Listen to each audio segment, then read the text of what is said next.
Hi there, this is Nancy Ekwezu, and it's my pleasure to present on the topic organizational structure. We all know that every organization runs on a structure, and that's what we recommend for schools. Every business must have an organizational structure that guides it, that tells people who reports to who and how things are done. So today I'm taking on that, and I'm going to go right away to present my slides. And I hope that you will be able to pick one or two things. Please get your notepad and take notes as you can. So yes, that is a topic: school organizational structure. School organizational structure. Let me go to the reading mode so that you have a full view of it. Yeah, we're here. All right, so the topic is school organizational structure, okay? And the objectives, we're looking at, understanding what an organizational structure is, understanding the types of structure that we operate in a school, and then the importance of organizational structure. And then I'll also go on to show you a few samples of organizational structures in some selected schools, okay? So first, we want to answer this question: what is an organizational structure? An organizational structure of a school outlines who reports to whom and who is responsible for what. It also tells the decision making, how it's done, who takes what decisions and at what level, okay? So organizational structure is a firm's formal configuration of roles, governance, authority, and decision-making channels. That's another definition that works, okay? An organizational structure is a firm's formal configuration of roles, governance, authority, and decision-making channels, okay? So the organizational structure is built on job roles and responsibilities. Usually you have at the lower rung of the structure, people like the cleaners, the gatemen. It doesn't mean they are any less important in the organization. It just shows the role that they play and where they belong in the cadre. And that has to do with decision making.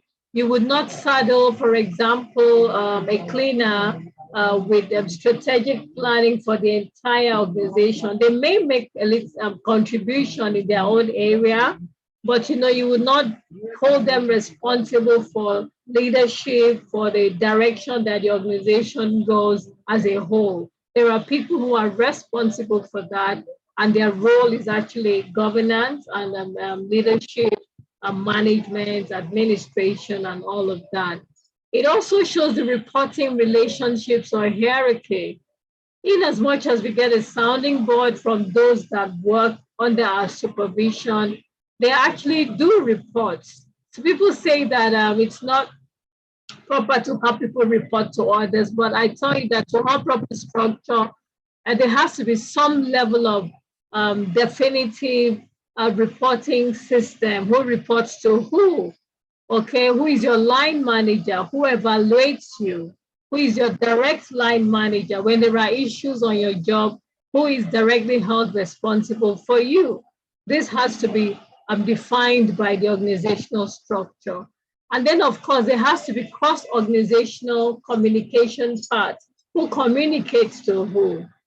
Who sent out a memo, for example, to announce that there will be no school tomorrow? If there's a public holiday that's been suddenly announced by the federal government, whose responsibility in the school is it to announce to the whole school to do that? How do we communicate? If you need something, for example, from the maths department, who is responsible for that? Is it the HODs? Is it the school administrator you go through? So all of these cross-organizational communication parts must be clearly defined if you're going to have a structure that works. So the right structure puts the right people in the right jobs and organizes them so that each employee can contribute to the organization's performance. It takes care of the loose tips, the loose gaps, you know. Schools have a definite hierarchy and clear boundaries as to which employees or departments are responsible for various tasks involved in school operation. So there is basically there are different types of organizational structure, and the hierarchical one, the hierarchy is one of them, and this works well in schools. Some organizations prefer a flat structure, but for a school, I think the hierarchy works very well and is highly recommended. So I'm not going to go into details of the various types of organizational structure in various organizations here and there, because actually the hierarchy is generally accepted in schools. And since we're talking about schools, we're going to major mainly on that. So schools have a definite hierarchy and clear boundaries as to which employees or departments are responsible for various tasks involved in school operation. So the structure of the organization, even though we have a hierarchy, how it is done in a primary school will be different from what you have in early years and will be different from what you have in a secondary school, and will be different from what you have in a university. And even in the secondary school, how the structure is will depend on whether it is a day school or whether it is a boarding school. So the structure, organizational structure of a school depends on its location, that's one, and whether it is a public school. The structure you will find for public schools is very different from what you have in the private schools, because in the private schools, operations is very key, and how things are done has to suit it in a way that the owner is still able to make profit, make gain at the end of the day. And so you will not have too many people doing the same thing. In the public sector where the salaries are paid by the government, you might have a different structure. Usually for a secondary school, you have the principal, and then you have the vice principals, the heads of departments, and then others, under them, the teachers, and then of course the support staff, such as the cleaners, the gatemen, and all that. In a private school, it may not be as easy as that. Because of the roles that everybody plays and the expectations of parents, and based on whether it is a highbrow school or not, you might have several other positions in between all of these ones that I have mentioned. The Nigerian public schools, for example, do not have a school administrator. They do not have a job role called school administrator, but that is something you'd find in a lot of private schools. So in the public schools, you have a principal, normally who oversees everything. In the private school, you might have a head of school, or who will be in charge of academics, and then you could have the school administrator who handles the operations. Okay, so everything, the structure depends on whether it is an early years school setting, whether it is a primary school, or whether it is a secondary school, a tertiary institution, or whether it is day or boarding. And even amongst the private, whether it is a highbrow school, a middle cadre kind of school, or a low-income school, all of these will determine the kind of organizational structure that an organization would have. And so we would say that it's not a one-size-fits-all kind of approach. So you do what works. Even among highbrow schools, I've been involved with quite a number of schools, and I've seen all kinds of titles and job roles. Quality assurance manager, school coordinator, a whole lot. Okay, and then whether it is the curriculum you also run will determine some of the positions. For example, if it's a core British school, you hear things like the key stage leader, key stage coordinator, and things like that, which you might not find in a typical Nigerian school. And then if it's an American curriculum that the school runs, you're most likely going to have the principal oversee everything, oversee even the early years, the primary and the secondary all together, if that's the kind of school it is. And then you might have a school administrator handling operations and reporting directly to the principal. So it all depends, okay? So who make up a team in a school? Who are the people that make up a team? So schools typically have administrators who are responsible for whole school operations and supervision, and teachers of different subjects divided into teams based on grade levels or academic subject areas. They also have office workers and support staff to carry out various functions necessary for school operations to take place. So you have basically the faculty or the academic team, and then you have the office or support staff. So the office staff, the support staff would normally be made up of everybody who does not teach. So whether they are school administrators, whether they are admin officers, front desk officers, we actually call them the support team because they support the core of the school, which is teaching and learning. They support the faculty that performs the core of what a school is called to do, which is teaching and learning.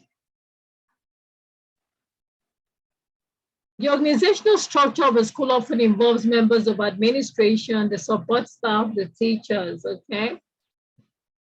Now, why do we need an organizational structure? Why all these ado about administration, organizational structure in a school? We all know that no business can make any massive success if there's no structure. And the word structure has been used and beaten over and over recently, but it doesn't negate the fact that it is a very necessary thing to put in place in a school. So these are some of the reasons you should have an organizational structure. It helps everyone to understand the lines of authority along with individual duties and responsibilities.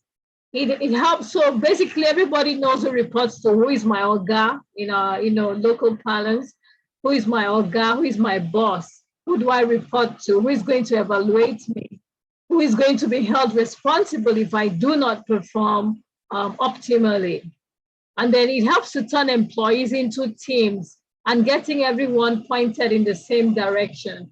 If there is a head of department, for example, there is already a team, head of languages, everybody on that languages is already a team, and they know they're working at languages in the school. Maybe there's a head of operations, head of admin, you're building an admin team. And so you're getting everybody in the same direction on your team. And then of course, the overall head is getting everyone knowing that all of these other smaller teams are working for the common good of the bigger team and having a common sense of direction. It also helps to orientate new employees to the company and supplies them with career and succession plans. Okay, so when there is a succession plan, and everybody should have a succession plan, actually, every organization should have that. It should not rest on, with the owner for everything. There must be a succession plan. So it helps to orientate new employees to the company and supply them with career and succession plans. So they will know that this is the structure. If this person leaves, there's room for growth for me in the organization. And so I have to strive to work hard to see how I can make it there. Understanding the structure helps in simplifying work relationships.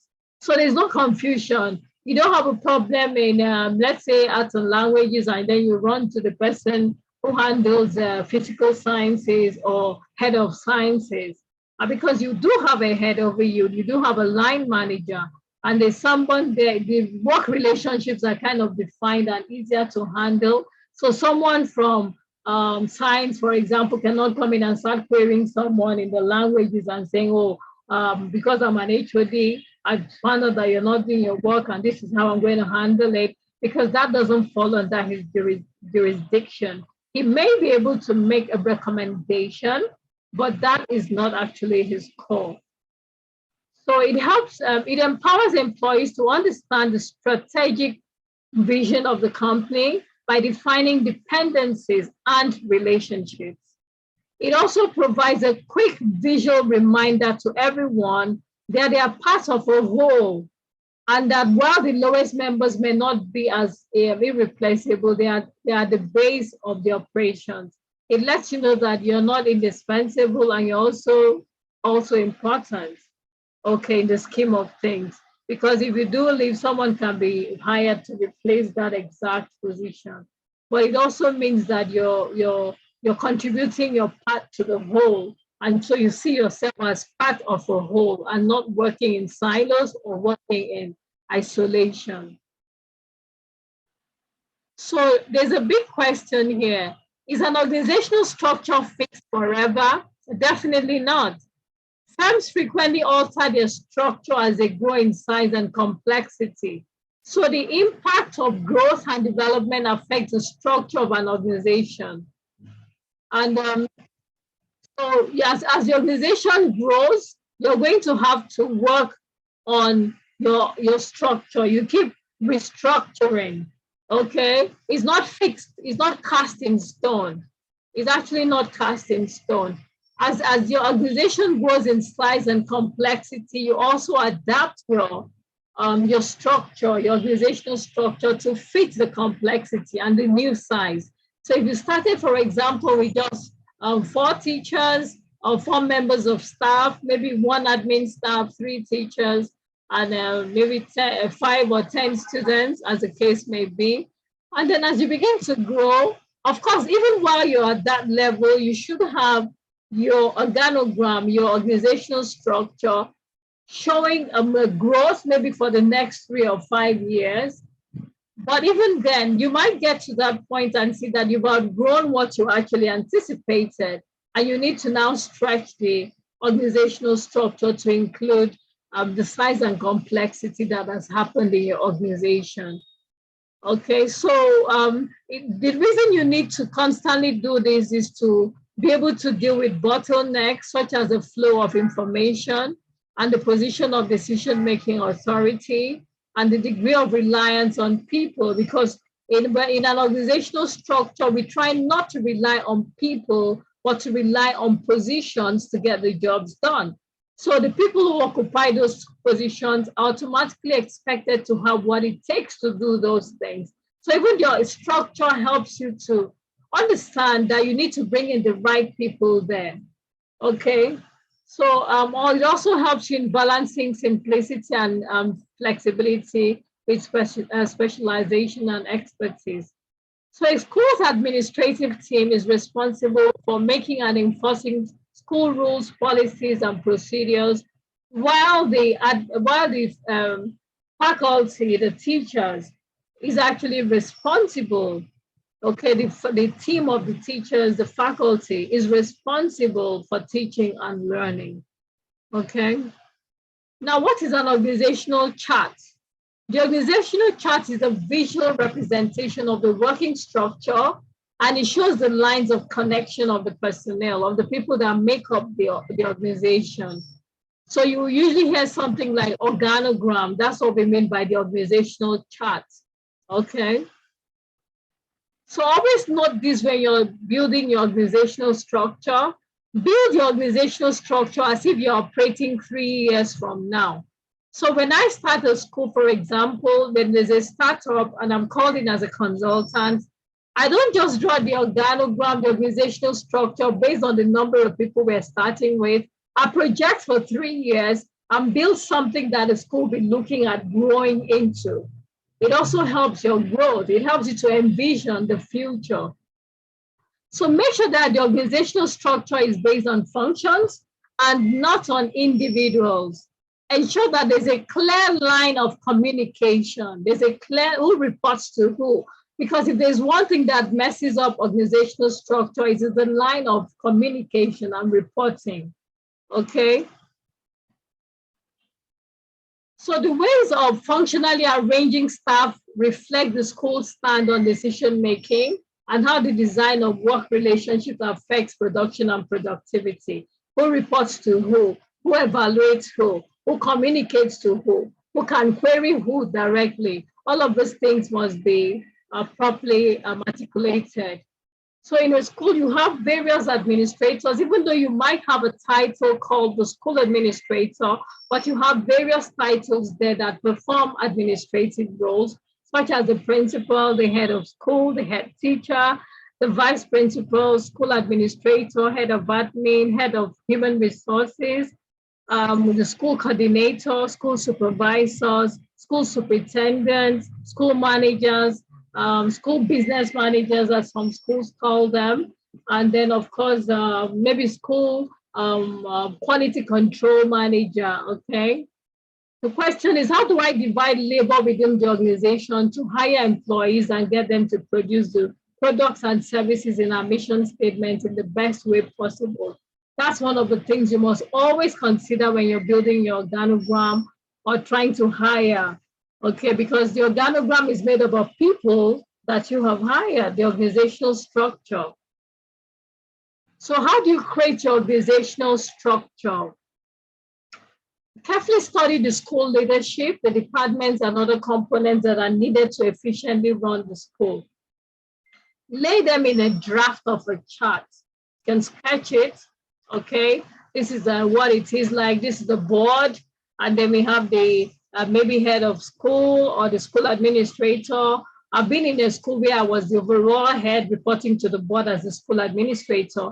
I've also been on one where we were myself and the head of school were reporting to the board, reporting to the executive director who reported to the board. So the organograms have to be such that it works for your organization. For that organization, that where I reported to the executive director and the head of school also reported to the executive director, that works because the executive director was a representative of the board who was coming to the school daily as an employee, more or less, okay? So that worked. I've also been in a school where I headed over a team of over 100 people, and the heads of schools, we had 3 schools, and each one had a head and a cluster of schools. They were head of elementary, head of early years, head of elementary, head of secondary, and they all reported to me. And I was the #1 employee who reported to the board. So everything you create must be such that works. So don't say this school does theirs this way, and so mine must be exactly theirs. That's why you cannot copy another organization's organizational chart, because every organization is different, and schools are no exception to this. So what works in one school may not necessarily work in yours. And remember that you're there to make business if you're a private school, and so you must consider every position. Is it functional? Does it work here? What role would they be playing in the bigger picture of the organization? So when you have studied the school leadership, the departments and other components that are needed to efficiently run the school, lay them in a draft of a chart. Then you might want to get a software that easily enables you to arrange them in a chart in a way that can be understood by all. Usually you see arrows here, there, You may choose to use pictures of employees or just boxes with titles. Some have pictures, some do not. I just did an organogram for a school last month, and I had to look for a software. I'll try, what software was it? I can't remember the name now. I was just Googling and I found one. Incidentally, it was free for what I wanted to do. So I was able to, I'll check. Maybe I'll send maybe in the comment on YouTube, I'll be able to share that very easily. Okay, so do what works for your school. Don't copy another school's organogram verbatim. Even if they inspire you, pick what works, pick from them, and then make sure that you tweak it to suit your school. And then make it, send it for approval to the school board, and then you can now introduce it to the organization, to the employees. And when they do, watch how the communication goes, and if there's anything you need to tweak along the way to make it more efficient, do not hesitate to do that.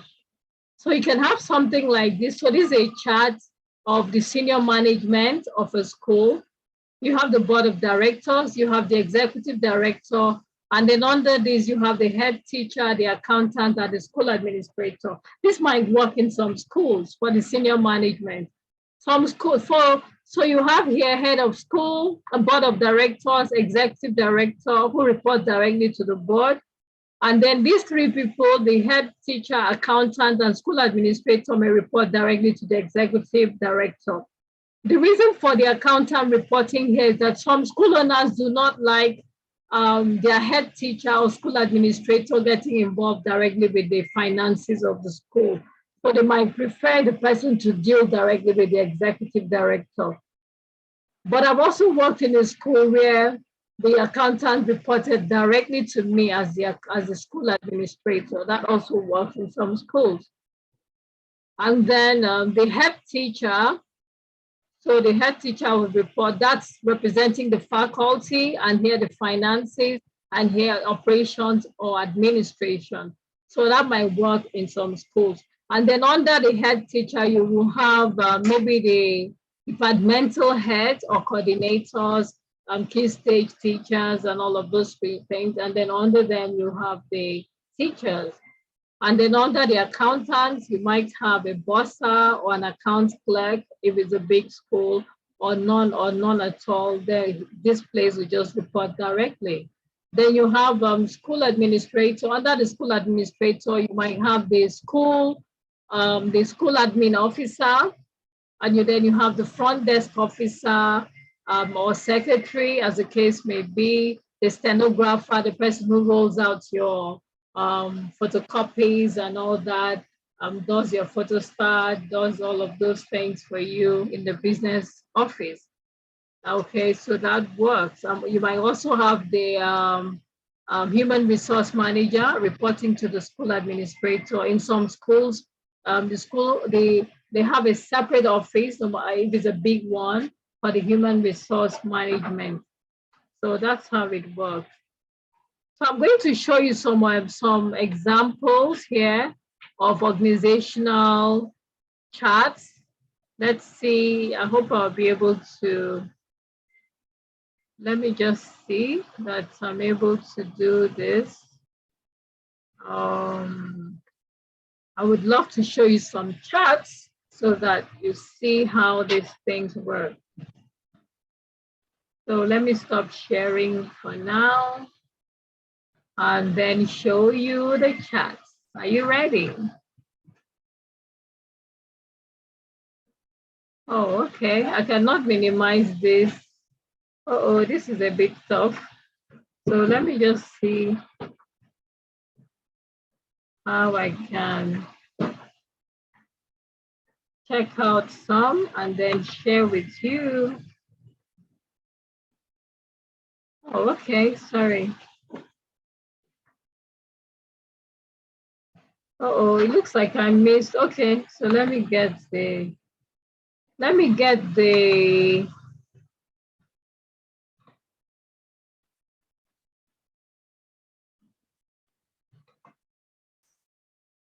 I can't seem to get this.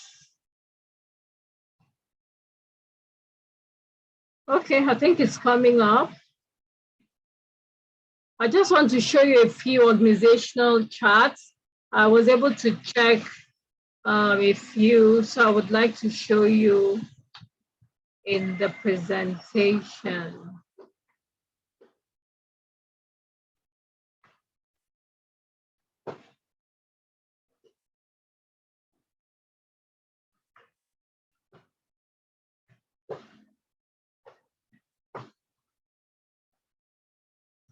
Uh-oh, I just want to be sure.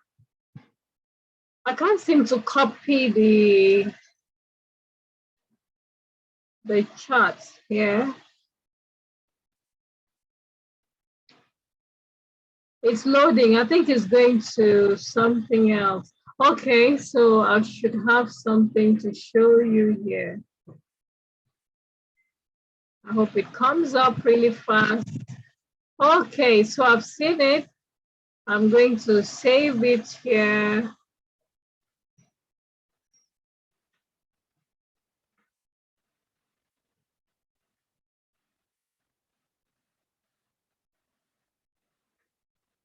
Uh-oh.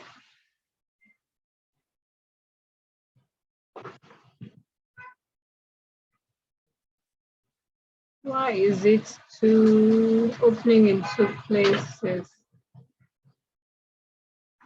I need just one. Okay, it's here.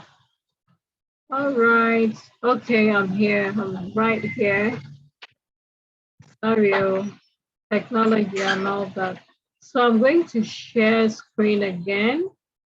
And then this is it. All right, so I hope you can see this. All right, so this is actually for a school I found online. So you have the first board of governors, and it goes on to say the details of the board of governors. I won't go into that.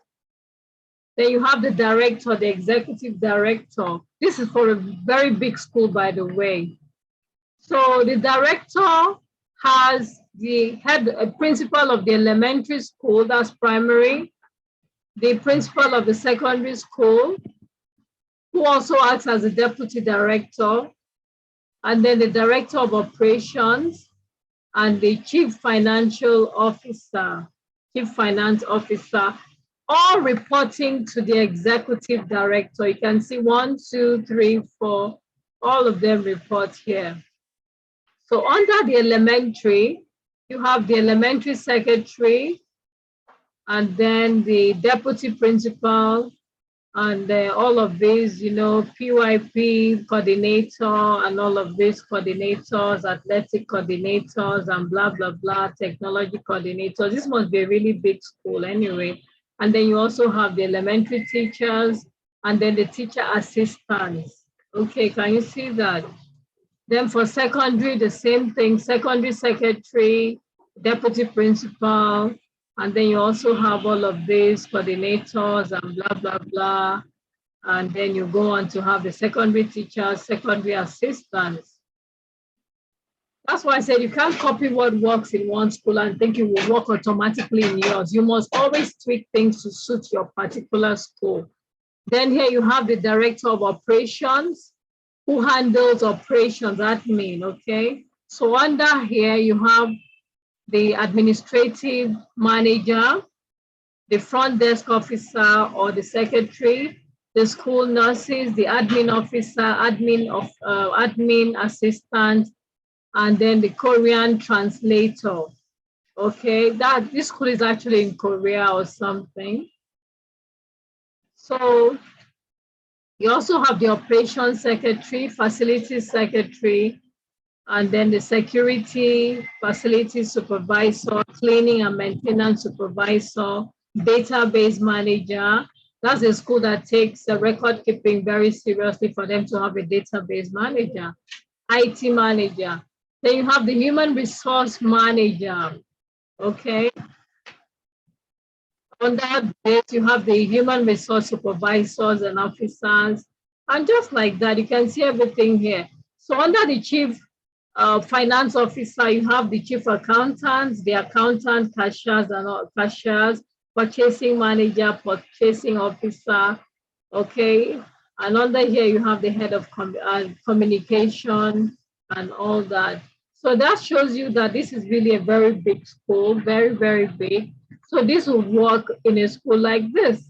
But not every school is as big as this. So the simple structure I showed you earlier is something that you might start with when you're just starting. But as the school grows in complexity and has campuses and all of that, you begin to see that the structure really changes and becomes a lot more complex. It becomes a lot more complex, okay? All right, so let me look at the next. I was sharing the screen from here. So let me look at the next one that I have. And this is this.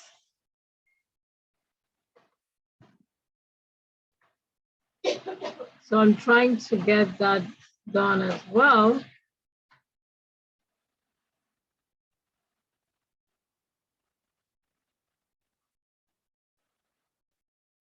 Okay, so I'll stop sharing here. Let me get this down and this down. And I'll stop sharing so that I can share the other one as well. So there's another one here. This is also another organogram, another organizational structure. Let me see how I can increase this. How do I? Okay, so, I want to see. Okay. Okay, this is better now. All right, so you have here,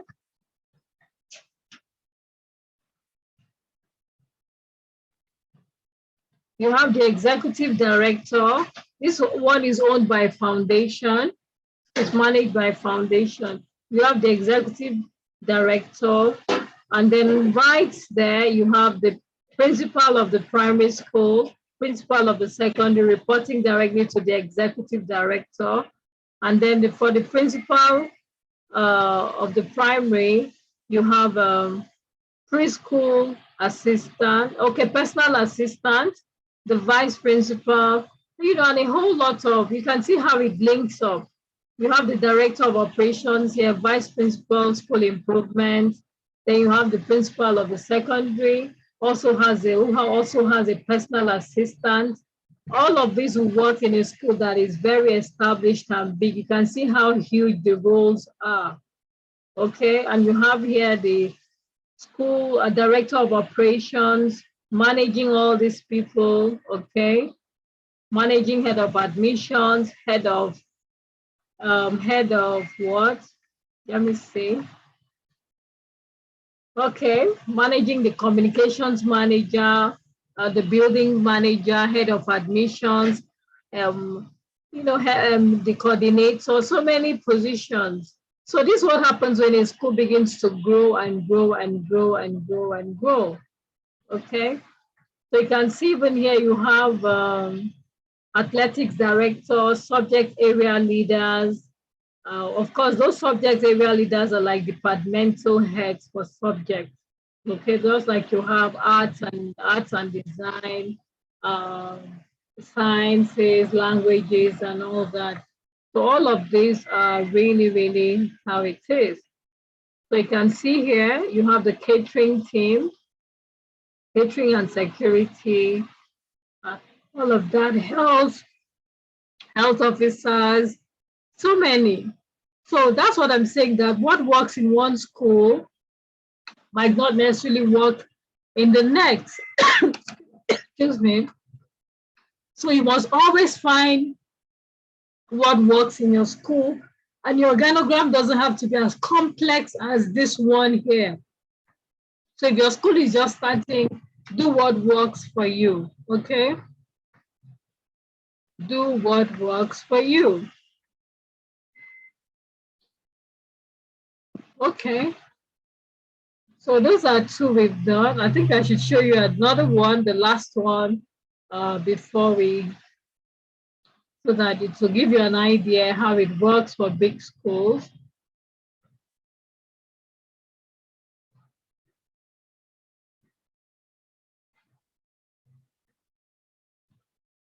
So I'm stopping the sharing, and I will share again from here. Okay, so look at this one. Now this one is a British school. The ones we looked at, one of them is in Korea, and I think the other one, I can't remember the country, but this is a British school. So for a British school, the organogram would definitely be different, okay? So you can see here, you have the founder or CEO in Nigeria, what you call the school administrator, so the school owner or the school proprietor or proprietress, okay? So you now have the country director. This school has branches in Pakistan and UK, I think, okay? So that's also for a big school. But I'm interested in this. You can see school head. Head of school is a title you will always see in a British school. You will always see that, okay? Head of school. So under the head of school, you have the coordinator, and then you have the administration head. So under administration, you have the business office, IT department, security staff, domestic staff, and with the boarding school, boarding staff. Of course, those domestic staff will include cleaners, nannies, okay? And you might have the boarding staff. Under the coordinator, who is like coordinator of curriculum, more or less, or academics, you will have the subject teacher, IT teacher, all of those are teachers under the coordinator. But what I want to lay emphasis on is that there's always a head of school who oversees everything in that particular school. So you can see that under the head of school, that's where you have the administrator. In some schools, the administrator will oversee everything, including the head of school, but that doesn't happen in a British setting. Usually in a British setting, you have the head of school, and the head of admin reports to the head of school. Okay, so the school administrator reports to the head of school. So these are, okay, this is just another campus and all that. It's the same thing here. So I just wanted to emphasize that about the head of school overseeing the entire campus, okay? So that's what you see usually. So I'll stop sharing as well. And then share the last bit of my slide.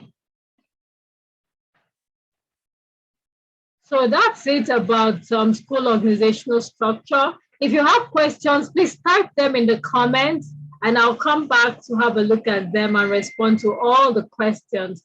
I do hope you have got value from this and I hope it's been a useful one. Remember to connect with me, visit my website, www.nancyekwezu.com. I have lots of products and services to offer there. Subscribe to the YouTube channel if you haven't done so already, and hook up with me on LinkedIn and join my Educational Administration Network group on Facebook, and follow my page, Nancy Ekwezu on Facebook. I also have another Facebook page, Educational Administration with Nancy. And of course, when you visit my website, don't forget to subscribe to my blog. I have lots of useful articles there, and most of them are free, apart from those that are dedicated to those who take part in my Connected School Administrators Academic Cosaa. And of course, you can reach me on WhatsApp at 0803-5880367. Thank you very much for your time, and please send in your questions. Thank you. See you in my next episode.